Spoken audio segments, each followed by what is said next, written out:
Well, let's talk to Conor Riley, who's an independent film journalist. Conor, thanks for coming on the show. Good to see you. So, look, big takings at China's box office in particular. What is it that's luring audience into theatres? I think since COVID, we've all been looking for a really good opportunity to return back to cinemas. And I think the title you've just mentioned is a really strong example of an escape into the cinema once again. So we're seeing that, and we're also seeing the big studios reevaluate some of their stronger titles and their brands and reconsidering their position as a way that, you know, now that streaming is really rising, as a way of really challenging what we as audience want from a cinema.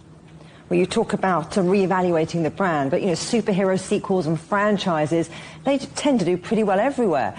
Do you think, though, that global audiences are maybe getting tired of the same old content? I think so. I think we've definitely seen that earlier this year with the release of Thunderbolts, the Marvel Studios title.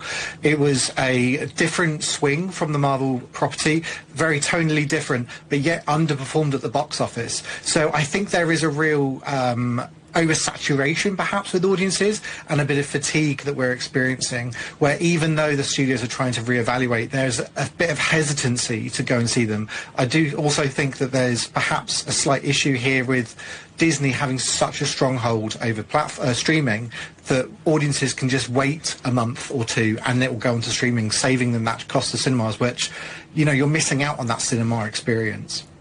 Let's talk about filmmakers and the big studios and the future there, because Donald Trump has threatened 100% tariffs on films made outside the United States.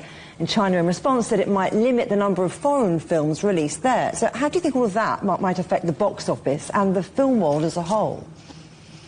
Yeah, I mean, the industry has been struggling since COVID. So during the COVID years, all the productions halted.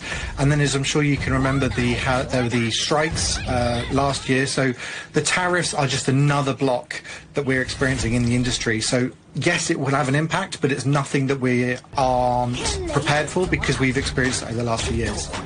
It is interesting, though, while Ne Zha 2 has been this huge blockbuster hit, it's been less popular in international markets. Do you think Hollywood is set to dominate the international box office, or do you maybe, are we going to maybe see things fragmenting? Yeah, I think we'll definitely see some fragmenting over the next few years. I mean, we've certainly seen it in the rise of South Korean films. They've definitely boomed over the last few years, with Parasite winning the Best Picture at the Oscars. So we are definitely seeing a more globalisation of the film industry. So I'm hoping that what that will then mean is that more Chinese titles will enter the industry, and we'll start to see more wider foreign films for a Western audience, aside from just English language. Conor Riley, thank you very much.